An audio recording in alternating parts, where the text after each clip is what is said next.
This is the web transcription service of the Royal Canadian Military Institute. On May 15th, in cooperation with the Juno Beach Centre Association, the Institute organized a special symposium commemorating Canada's role in the D-Day landings. Our speakers included Neil Orford of Defining Moments Canada, Dr. Mike Bechthold of the Juno Beach Centre, Dr. Rob Engin of Canadian Forces College, and D-Day veteran Captain Charles Scott Brown, with an address by the Minister of Veterans Affairs, the Honourable Lawrence Macaulay. I'd like to now introduce our first speaker of the program, Mr. Neil Orford. Neil, who's a very fine educator and historian, has been a history teacher for over 30 years and is currently the program leader at Defining Moments Canada. Please welcome to the podium, Mr. Neil Orford.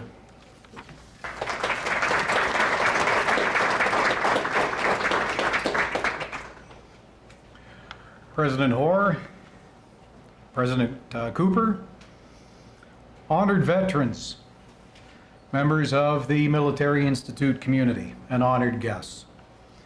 Good evening, almost. It's a privilege to speak with you briefly this evening to begin this important program, and on behalf of the team at Defining Moments Canada, we're honored to be among you. For me, commemoration of D-Day begins with my parents, both of whom were in the Allied forces preparing for D-Day 75 years ago as I speak. My father is a lieutenant on Her Majesty's Telegraph ship Mackay, somewhere in the North Atlantic, and my mother with the RCMI fortifying her physiotherapy department at number 10 Canadian Army General Hospital outside of Horsham in Sussex, in preparation for what was to come. They were both proud members of the Military Institute for the rest of their lives, as I have been for the last 30 years. As a Canadian history teacher for 32 years, I led over a dozen student and adult tours to Normandy, always using the Juno Beach Centre as a central hub. And from those tours, hundreds of students have come to learn the stories of D-Day and the Battle of Normandy. For each tour, we were in the company of a recent Canadian veteran, yet for D-Day 70, we were blessed to escort a Royal Navy veteran who served aboard HMS Warspite off Juno Beach on June 6th. Anthony Tony Balch emigrated to Canada after the war, and in his final years, he came to be among my closest friends and a constant presence in my classroom teaching the Second World War.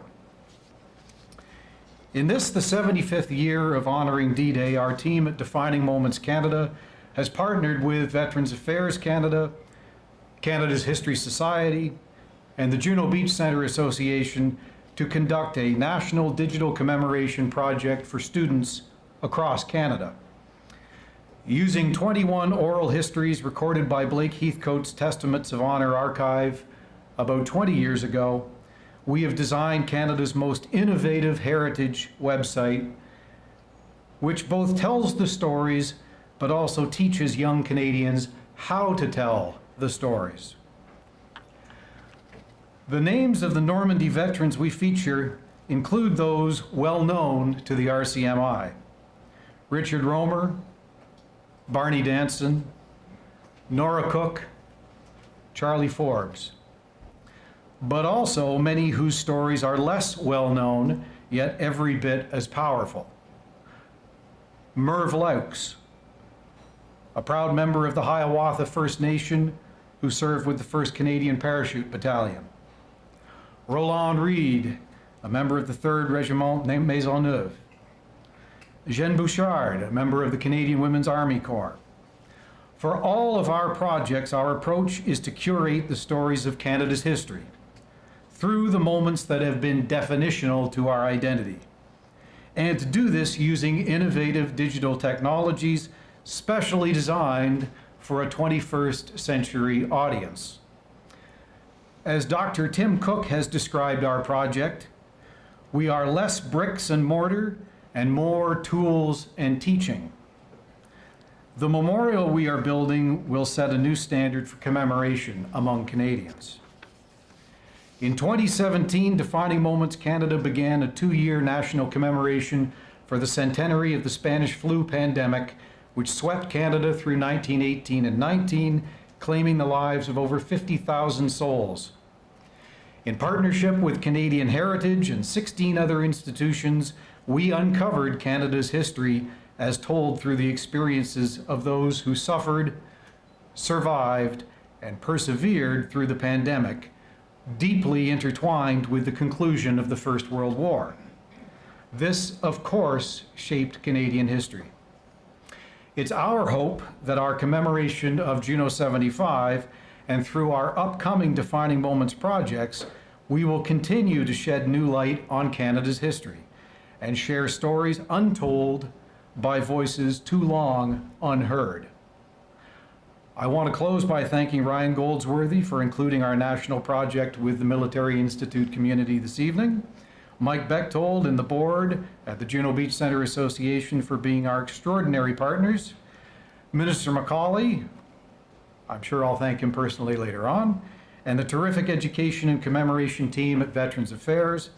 And I encourage all of you to visit Ms. Tatiana Zamozdra at our table this evening on the 3rd floor to see what a 21st century commemoration can look like. Thank you.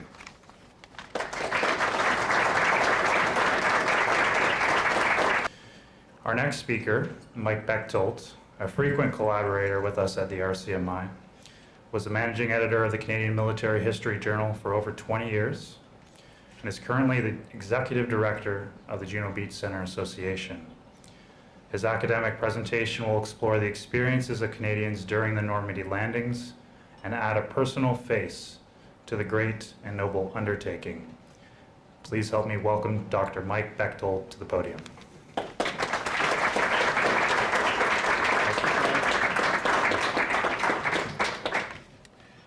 Good afternoon, everybody. I bring you greetings from the Juno Beach Centre. For the next little bit, I want to talk to you about the Canadian experience on D-Day. What happened on Juno Beach, that 8.5-kilometer stretch of sandy beach where 340 men died on the 6th of June. I want to give you the personal story. How many of you have seen Saving Private Ryan? Yeah, a majority of you here. That first 20 minutes of the film is absolutely captivating, perhaps the best representation of warfare that's ever been filmed. Steven Spielberg did a magnificent job, but whose story is he telling? He's telling the American story. The Canadians get, I don't think, any mention in that movie whatsoever. And it really brings home the fact that if we're going to understand Canadian history, we have to do it ourselves. We can't depend on the Americans, we can't depend on the British. We have to make sure those stories get told by Canadians and get remembered. What I want to do is give you some stories about Juno Beach. I'm not going to give you the sort of academic view of Juno Beach. I'm not going to tell you sort of the latest historiography of the battle. I want to give you some of the personal stories of what happened and understand the cost. Remember that every single Canadian soldier that landed on Juno Beach that day was a volunteer. They made the personal decision to volunteer for the army, to go overseas, to fight for something that was bigger than themselves, to make sure that the world that they inhabited was better, not worse. They knew that they would be leaving their families, they'd be leaving their friends, they'd be leaving their jobs, and they knew that there was a chance they might not come home. And sadly, that was the case for far too many Canadian soldiers. When you go to Normandy, and I say when, not if, you're going to go to Benis-sur-Mer, the Canadian cemetery right behind Juno Beach. And in that cemetery, there are 2,000 headstones, 2,000 Canadian boys who volunteered and will remain forever in Normandy, France, to give us this country we have today. And it's really quite a beautiful spot, and you need to make it there.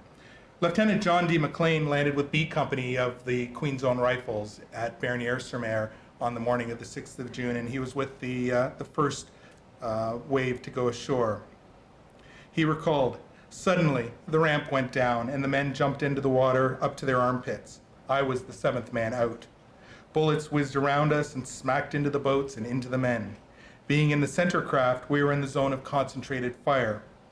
Men were being hit and disappearing into the water. When the chap in front of me jumped, he went under at once, and I leaned over to haul him to the surface. At that moment, I felt as though someone had struck me with all the power of a baseball bat, and I was knocked flat in the water. my left arm would not work. The Queen's Own Rifles from our own Toronto, Ontario, were the hardest hit D-Day regiment on the 6th of June. Wish I knew the exact number. About 100 men were killed in action that day. Absolutely terrible loss for this city and for this country. Charlie Martin, who wrote a wonderful biography of his experiences on D-Day, talked about the loneliness when he landed on D-Day. And that might strike you as really weird. I mean, Steven Spielberg has showed us this mass chaos of Omaha Beach, of the landing craft coming ashore side by side, men piled up behind the beach obstacles fighting to get ashore. Well, Charlie Martin had a different experience. His was the Canadian experience. He said that as his landing craft came ashore, there was about 30 men around him in his landing craft assault, and that there was one landing craft about 100 yards to his left and another landing craft about 100 yards to his right, and they could only just make them out in the fog and mist and smoke of the early hours of the 6th of June. And he said that when his boat touched down on Juno Beach and the ramp went down and they go charging off, he said it was the loneliest feeling in the world. He seemed to think that it was him and his men alone against Hitler's Nazi Germany. Yet forward into the fire they went, and they managed to get the job done, to secure Bernier and get the Canadians off the beach. Able seaman Frank Turnbull was a pilot of one of those landing craft assault, and he wrote that it was a sight never to be forgotten. At last, the town of Bernier-sur-Mer, our objective, loomed on the horizon, and all that was to be seen were fires, and out of the fires, the odd church steeple. About a mile from the beach, the signal was given to deploy, and the flotillas moved in abreast. We had been told that minefields guarded the beaches, and as we moved in at half speed, the mines could be seen spread out for a total distance of about 500 yards in all directions. It seemed impossible for us to get through. The Canadians and the Allies in general made the decision to land on Juno Beach at low tide, at the time when the water was farthest from the seawall. Depending on what sector they were landing, it was anywhere from 200 to 300 meters that these men had to cross. That might seem a weird decision. Why would you get them out of the boat into the open so far out when they had to brave the machine gun fire, the mortar fire, all the dangers in crossing that wide expanse of the beach? Well, they made it for a very good reason. The Germans assumed that the Allies would land at high tide, and they'd sown the beaches with beach obstacles, and every other beach obstacle had mines on it, and these beach obstacles were largely covered at high tide. So as the landing craft would have come ashore, they would have wrecked on these things. D Company of the Regina Rifles, which was landing at Courseulles-sur-Mer in the follow-up wave, came ashore late. They were supposed to come in when the tide was only about halfway in, but they made their entry on the beach when it was high tide, and they lost 2 landing craft, 30 men in each boat, when they hit a mine. Absolutely terrible losses, the highest losses those regiments suffered on D-Day because they landed at high tide. So you can see the sense of that decision to land at low tide. Lieutenant Garth Webb was with 14th Field, and he also landed at Bernier. Garth Webb, of course, is very important to us at the Juno Beach Centre because he's our founder. He's the man who landed on Juno Beach and years later went back to Normandy and was astounded by the lack of any kind of Canadian representation in France. He said there was monuments and museums to the British and the Americans, but it was really hard to find out what the Canadian role was. So he made it his life's work to create the Juno Beach Centre, and he went hat in hand from door to door looking for funding from the government, from private individuals, and with the force of his personality and a cadre of veterans and other volunteers, they found the funding for the museum and made it happen. And in June 2003, the Juno Beach Centre opened, and I'll talk a little bit more about that later. But getting back to Garth, he said that we proceeded to land without too much difficulty, and as I recall, there was my vehicle and the first 2 guns that went with me. I was 26 years old when I stepped ashore on that beach. We had pulled into this field. We did not know, but we were right in the vision of an 88mm gun. They blew up the first Able Troop gun, which was the most distant from us, and it was a dreadful explosion. Each of these self-propelled guns had come ashore loaded to the gills with ammunition. They wanted to have everything they could possibly need, and so every space was filled with ammunition. And in addition to that, each of these SP guns had a sled underneath that was filled with extra ammunition for the infantry to make sure they had the rifle bullets, the machine gun bullets, the mortar bombs, the grenades, so they were just explosions waiting to happen. They then hit the second A Troop gun. Next, they hit one of my C Troop guns, and by then a number of the crew had been able to get out of the gun. The fourth gun, also one of our C Troop guns, we were able to maneuver out of the field and back onto the laneway, which was protected by a hedge and no longer visible. 9 members of 14th Field, Garth's comrades, were killed in this ambush and never made it any farther into France.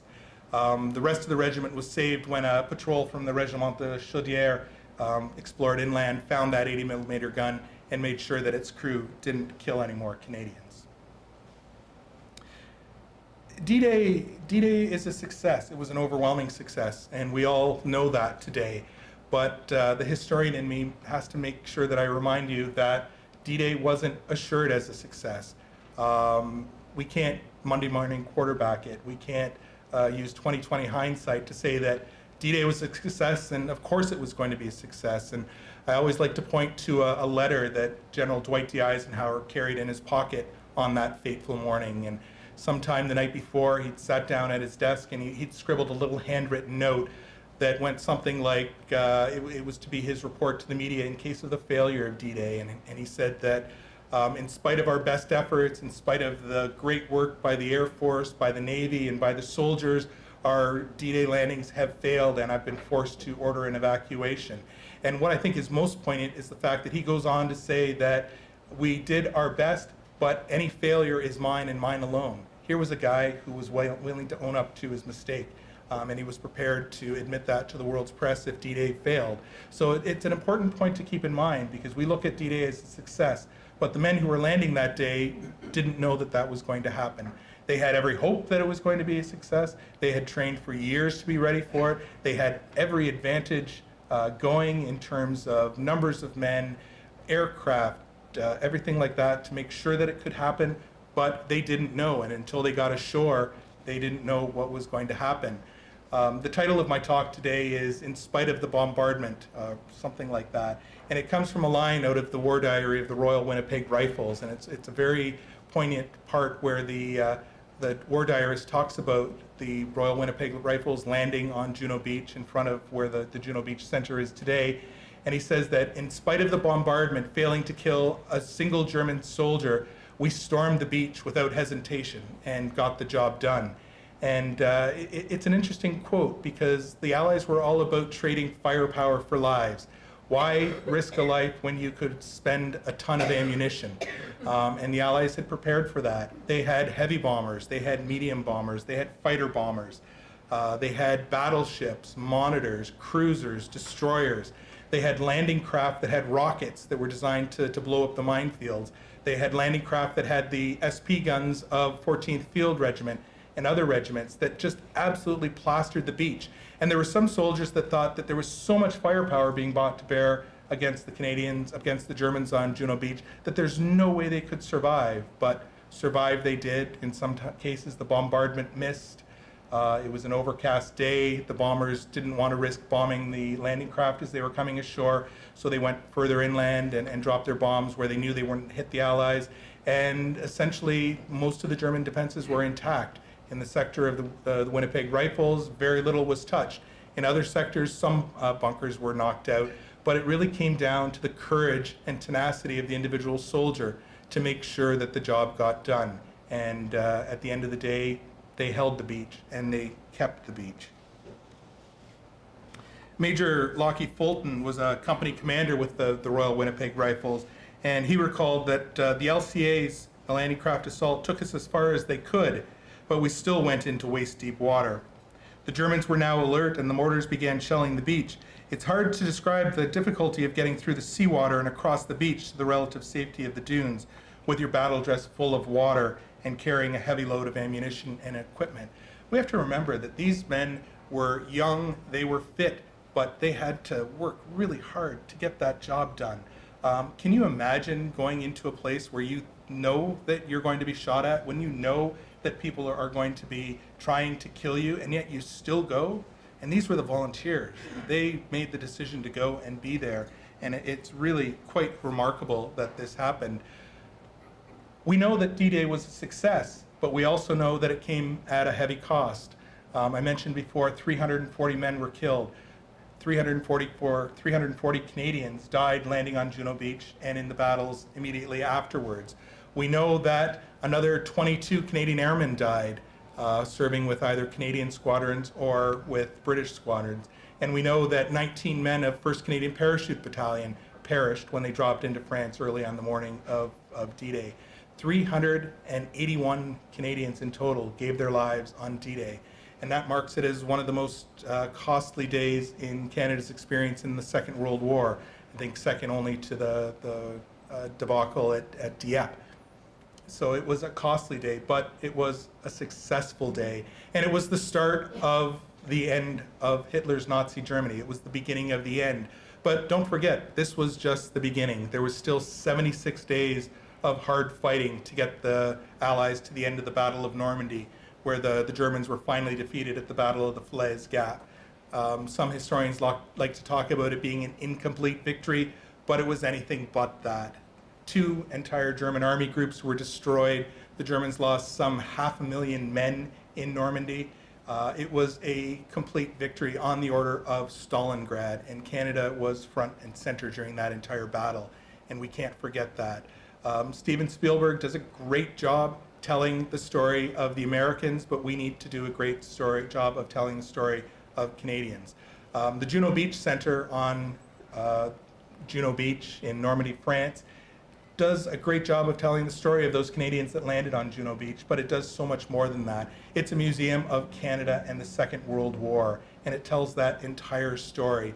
To my mind, that is one of the most important stories that we as Canadians have to tell. It's the story of a country that grew between 1939 and 1945. There were many nations that came out of the war much weaker, that were devastated by bombs, that had millions killed, that took years and years and years to recover. But Canada emerged stronger from the Second World War than we went into it. Our industry developed, our agricultural sector grew. We became really important to the Allied war effort in many ways, more than just providing fighting men. And perhaps the most important thing that happened was that we sent an entire generation of men off to war who became veterans, came back to Canada, absolutely determined to make the Canada they left even better, even stronger, even more vibrant than the Canada they had left. And that's the story the Juno Beach Centre tells. It's the story of Canada in the Second World War and the story of how our Canada developed and became a major player in the world as a result of that experience. So thank you very much. I'll leave it to Rob now to tell us the bigger story of D-Day.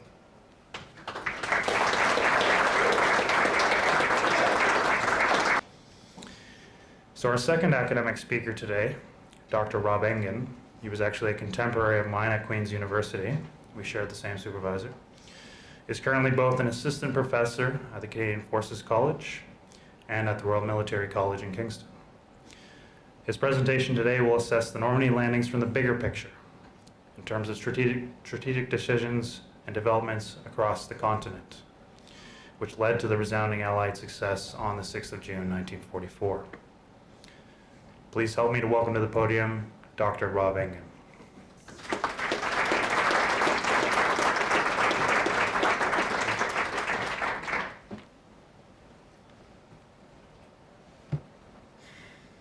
Well, good evening, everyone.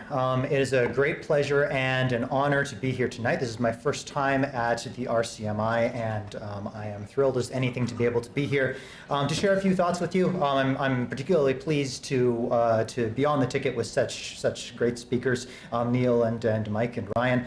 And I think that our talks are very complementary, particularly mine and Mike's, which you just heard.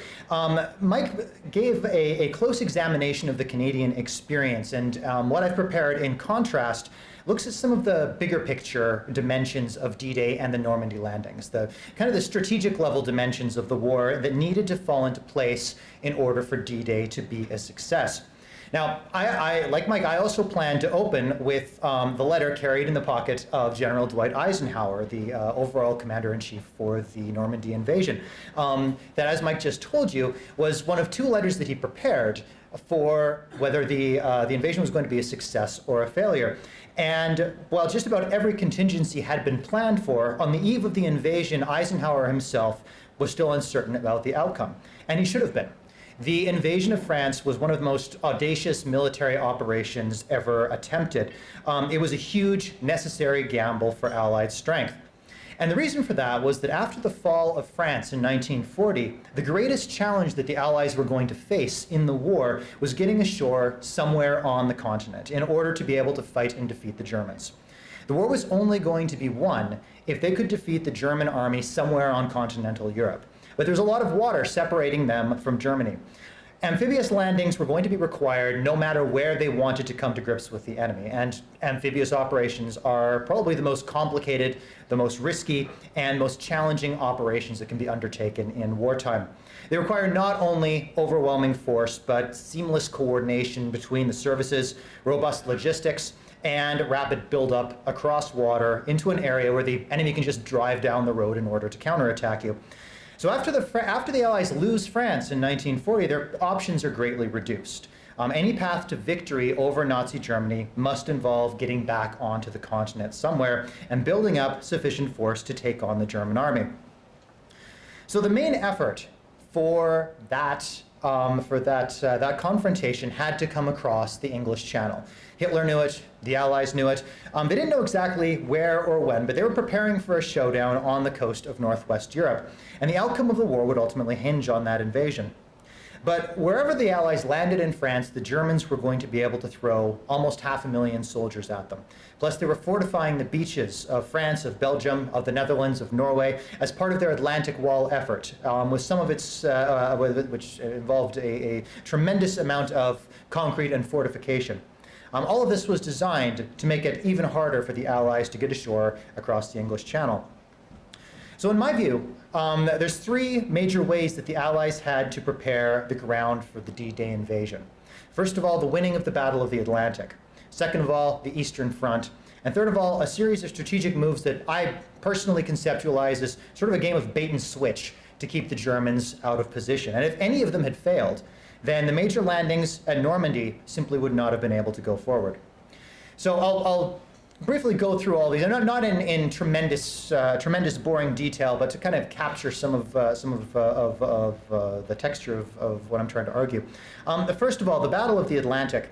By the end of 1942, the Americans and the British had sat down to decide what their war plans for the coming year were going to be. And despite the fact that the Americans had been in the war for over a year at that point, 1943 represented the first time that the major Western Allies were going to be able to move from plugging holes, responding to crises, and reacting rather than taking the initiative. And they could contemplate a more direct path to victory, seizing the initiative back from the Germans. And the main conclusion reached at that planning session was that of all of the theaters, of all of the operations that could be undertaken globally, the number one priority above everything else had to be the hunting down and the destruction of the German submarine fleet that was plaguing the North Atlantic. That seems like a bit of a curious choice at first. The images we have of the Second World War, of the D-Day landings, the bomber campaigns, mighty struggles on the Eastern Front. And the Atlantic theater of operations is, by comparison, unglamorous. It's so unglamorous, in fact, that the British and the Americans allowed part of it to fall under Canadian theater command and control, heaven forbid. Now, the Battle of the Atlantic is, however, the most decisive theater of operations in the war. And the reason for this is that Britain could not win the war on its own, not even with Canadian help, if they didn't have assistance from the Americans. Without the United States, they were looking at best, a negotiated peace with Hitler. The Soviets had a vast population to draw upon, and they were willing to accept huge losses in pursuit of victory, but they didn't possess the ability to withstand and defeat the Germans without significant aid from elsewhere. If the Allies could win the Battle of the Atlantic, it would bring American economic and industrial power fully into the war against Germany. And if they couldn't, it would limit the Allies' potential significantly and give Nazi Germany the possibility of surviving.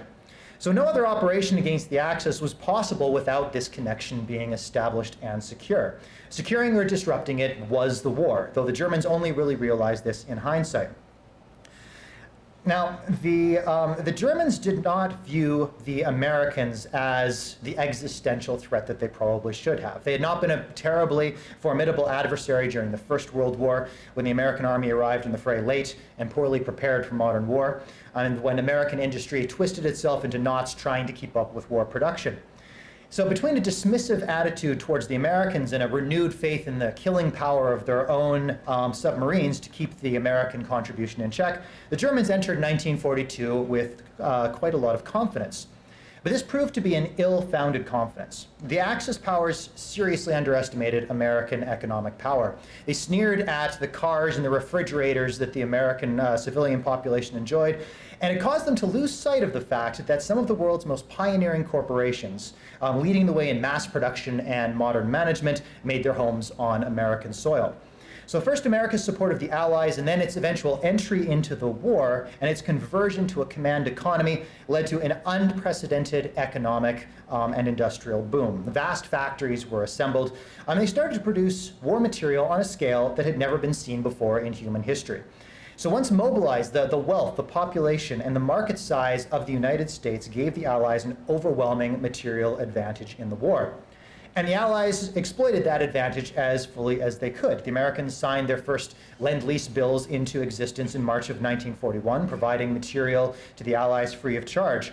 And the Americans provide the material basis not only for their own success, but for all of their partners. The British economy in the war effort is propped up by the American largesse. Even the Soviet Union receives millions of tons and billions of dollars worth of supply. Something like 40 to 60% of all transport equipment that the Soviet Red Army uses comes from American factories. And this is why the Battle of the Atlantic matters in this context. The major artery for the distribution of all of that war aid is straight across the Atlantic Ocean. Air transport wasn't economical or technologically feasible over such a long distance. So almost 100% of the food, the supplies, and the material had to be moved by boat. American industrial power mattered for nothing if you couldn't get the goods across the water to where they were needed. So it's in the Atlantic that the Germans really lose their ability to win the war. They make some major efforts to, but they ultimately are not able to. They're not able to. Oh, sorry. Are we? No, okay. Sorry. I was informed that there was going to be a walkout halfway through, but I was told not to take this personally. So I just want to make sure that I'm not stepping on any toes when it comes to coordination of anything behind it. So give me a signal if you need me to relinquish the mic. Just go ahead. Just go ahead. All right. So the Nazis and their partners make a series of critical errors. Once American industrial capacity is fully mobilized in favor of the Allies, the Allies return to continental Europe to bring the fight to the Germans becomes a possibility. Without that, there is no D-Day. There is no possibility of making the Normandy landings happen. But this is one of those preconditions. The Allies have to win the Battle of the Atlantic first. I won't get into how they do it. That's a completely different story. But by 1943, they succeed in winning this fight and taking control of the sea lanes. Now, the second major preparatory element for D-Day is the Eastern Front, that great clash between the German army and the Red Army. And this is a conflict on a scale without precedent, involving millions of soldiers and tens of millions of civilians. It is where the vast majority of German forces are committed from June of 1941 until the end of the war. And there, I won't go into too much detail about that, but this is the Germans end up. To put this in context, when they invade in 1941, the Germans inflict a crippling blow upon the Red Army. It ought to have been a killing one. But the Soviets absorb these losses. Soviet manpower resources are so enormous, and their willingness to accept losses is so absolute, that the Germans cannot kill enough Russians. The Germans managed to obliterate the Red Army as it existed at the beginning of the war, but the Soviets mobilized all of their vast resources to fight. By the time the Germans reach Moscow in 1941, they had built another army of equal size. At first it isn't particularly well equipped, but the Americans see to that. So the Eastern Front becomes a years-long bloodbath, as the graveyard of mechanized army is an existential fight for both of the combatants. But by June of 1944, the Soviets have not only fully recovered from their initial losses, they have succeeded in gaining the upper hand and started to push the Germans back. In conjunction with the Allied landings in Normandy in the west, the Soviets launched a massive offensive involving 2.5 million Red Army soldiers, 6,000 tanks, 8,000 aircraft. This is several times the size of the combined force that the Western Allies are able to put into Normandy that summer. The operation that the Soviets are launching ends up creating a massive encirclement of not just a German army, but an entire German army group. And between the 22nd of June and the 4th of July, the German Army Group Center loses 25 divisions, 300,000 soldiers. The front collapses. The entire army group is lost. The Germans lose almost 500,000 men as a result of these operations. The Soviets lose 800,000, but they don't really care. There's more where that came from. And the Eastern Front operations are happening in concert with the landings in Normandy. And it goes to show one important fact, that without the Soviet Union holding down millions of German troops in the black hole of manpower that was the Eastern Front, there was absolutely zero chance of the Western Allies landing anywhere in Western Europe and having that succeed. The German military was too big, it was too competent, it was too strong. The Soviets needed to be able to hold down and preferably destroy most of the German army before the Allies could have a reasonable chance of getting themselves into the fight. Now, the third element that needs to be completed prior to the successful invasion of Normandy is what I think of as the Allies' strategic game of bait and switch. Even with the successful buildup of resources in the UK, and even with the Soviets drawing off the majority of the German army, there's still a major risk that any landing on the northwest coast of France is going to be repelled and thrown back into the sea. Hence Eisenhower's letter. Opposition to any of those landings is going to be extremely tough. The Germans held the coast, or the German troops that were holding the coast were not among their best. They couldn't be, and they were spread out to man the Atlantic Wall. They're often drawn from non-German ethnicities that didn't really care that much about the jobs that they were doing. However, the Atlantic Wall defenses were still extremely thick, and even the beaches in France were much better fortified than beaches in other parts of the Mediterranean that the Germans have been holding. The Atlantic Wall and the coastal troops, however, are really just to slow the Allies down and to slow the landing down. The main response that the Germans are going to make is going to come from the entire Panzer Army that is massed in central France, ready to counterattack at the invasion site wherever it happens to be. Now, mobile armored reserves would hit hard and fast. They would try to push the Allies back into the sea. No matter whether the Allies chose to land at a port or at the beaches, they would have to deal with the panzers one way or the other. And that's the main danger, that the coastal defenses would disorganize and weaken the Allied landing efforts just enough for German armor to be able to sweep in and knock them back into the sea and cause the entire operation to fail. So before the Germans can be confronted, the strategic game of bait and switch has to be played in order to draw even more of them out of position before the landing goes in. And this is a very long game that the Allies play between about 1942 and 44.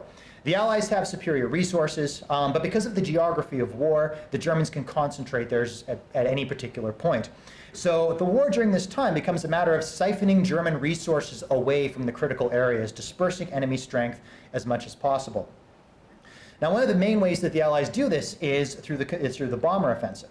And this begins in earnest in 1942 when Air Marshal Sir Arthur Harris, Bomber Harris, CNC of Bomber Command, presides over a strategic bombing air campaign to both degrade German war production and to break German morale. Anglo-Canadian air crews of the RAF and the RCAF conduct night bombing. The Americans do daylight bombing, so that Germany is pummeled round the clock.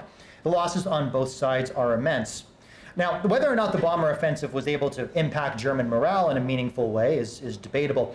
It certainly had an impact on German industrial output, which shrinks between 1942 and 1945, right, when their total war footing should have meant that they were greatly expanding their industrial output. But the other strategic effect that is achieved by the bomber offensive is the military resources that the Germans devote to trying to stop it.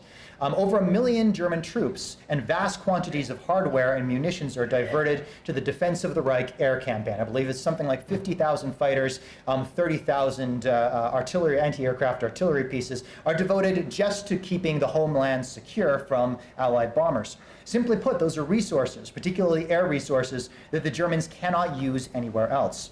The Allies can afford to put troops and resources into that campaign. The Germans cannot, but they're forced to anyways, because if they don't defend their home, because to not defend their homeland from aerial attack would have been unthinkable.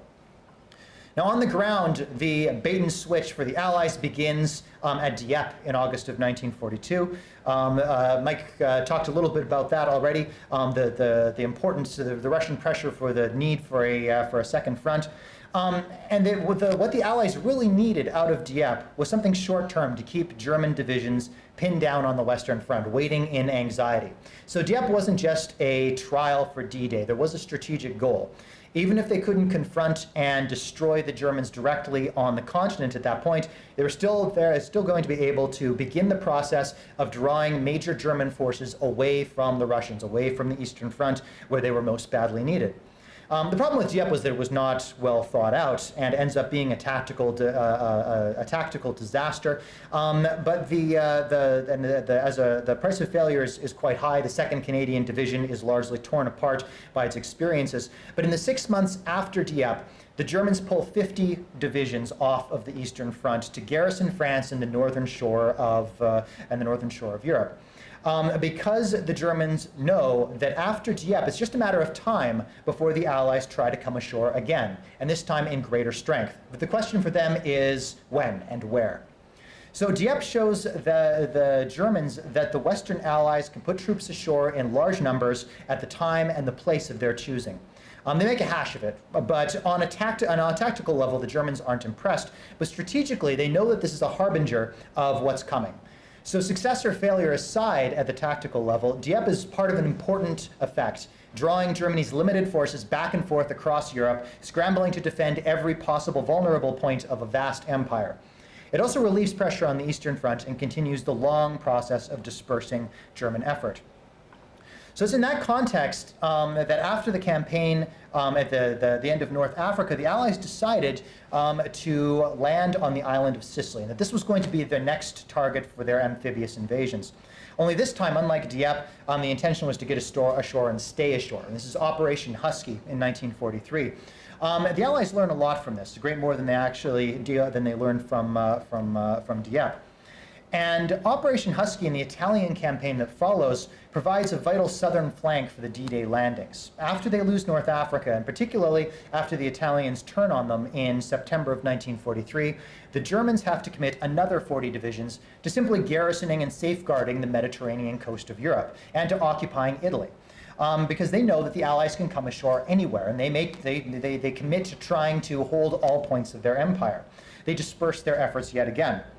So Husky is a great success, but again, it isn't a decisive blow. The killing blow in the West has to come across the English Channel. Grinding their way up across Italy is an excellent way to divert German troops, but it wasn't ever going to be a decisive campaign. It was too easy to hold the Allies up in the broken Italian terrain. There's no practical route into Germany from the south. So the question becomes, when and where do you go ashore across the Channel? Because the same imperatives that guided the planning for Dieppe and for Husky really applied to Normandy as well. It's much safer to go in across bare beach than it is to attack a port. But at the same time, you're not going to be able to support your troops adequately across the beaches, particularly if you're trying to build up a massive invasion force after the initial landings. The logistics don't add up. So do you roll the dice and try to land at one of the heavily fortified ports, or make the decision to go across the beaches, hope that you can put enough force ashore to capture a port in short order? So the Husky landings in Sicily involved getting more force ashore on day one. The Normandy landings are to be the decisive operation, not because of the original landings, but because of the buildup. If the Allies could land somewhere on the French coast, and then they could build up a massive force very quickly once they'd broken through the Atlantic Wall. The objective was, within a month, to have over 1 million American, British, and Canadian troops ashore on the French coast, and to be able to sustain them in combat indefinitely. So this is really the decisive front in the West. If the Allies could get ashore there, they could finally bring that overwhelming material advantage to bear. Now, I won't. I'll leave you with Mike's presentation in terms of some of the details about the actual fighting. But the choosing of the landing sites in Normandy is really intended to help the troops ashore, put them somewhere that the bulk of the Atlantic Wall defenses aren't. The Atlantic Wall is mostly concentrated around port areas because the Germans know that those are the vulnerable ones. That's where the Allies need to be able to consolidate themselves if they're to present a credible and ongoing threat. So and even on the level of the landings, there's still of the Normandy landings, there still has to be a bait and switch on the operational level. Despite everything, all of the other precautions, all of the other things that have the elements that have been set in motion, there's still an unacceptable risk that the Allied forces put ashore are going to be thrown back. So they need to actively pin down even more German forces already in France. And the way they do this is to concoct an elaborate deception operation that created an entirely fictitious army group, dummy radio traffic, fake concentrations, 10 fake divisions, all of which are supposed to be landing in a completely false area. I really want to get at with what I've been saying about the different elements that went into the big picture of D-Day is that it should not minimize the accomplishments. It should not minimize the heroism, the bravery. It should not minimize the individual sacrifices that were meant. What I want to do, or what I hope that I've been able to show you, is a few aspects of some of the larger forces that are at work within the Second World War that are colliding with those individual lives on the beaches of Normandy, and what needed to happen in order for their chances of survival and their chances of success on the 6th of June being maximized. By the end of the 6th of June 1944, there was over 150,000 Allied troops were ashore in control of some 80 square miles of the French coast. The German armored counterattacks that did eventually hit them were strong, but they weren't strong enough. They were defeated by the Anglo-Canadian Army once it was ashore. From there, the buildup could continue. And the whole time, significant German forces sat at Calais waiting for the real invasion that would never come. German forces waited dispersed uselessly on the southern coast of the Mediterranean, waiting for invasions that would never come. Most of the German army was pulled away to the Eastern Front, where it was being systematically destroyed by the Red Army, or was being pulled into air defense in Germany, dispersed in so many different ways that the highly risky, the audacious landing that was taking place at Juno Beach, among others, would have a real chance of success and would be able to achieve the local success that was needed in order to put the number of troops ashore that would be able to challenge Nazi Germany. So when I think about D-Day, I'm continually drawn back to Eisenhower's speech and to the uncertainty surrounding the event. Success on the day, as I said, came down to bravery. It came down to the heroics of a relatively small number of soldiers. But I think it's also important to remember the terrible risk that was being taken and how much effort was needed on how many different fronts in order to give a reasonable chance of success to those men on the beach. The Battle of the Atlantic, the Eastern Front, the strategic bait and switch, all of them were pivotal in ensuring that our soldiers would have the opportunity to get ashore in the first place, to get fighting with the strength of the Allied powers behind them. Thank you very much for your attention.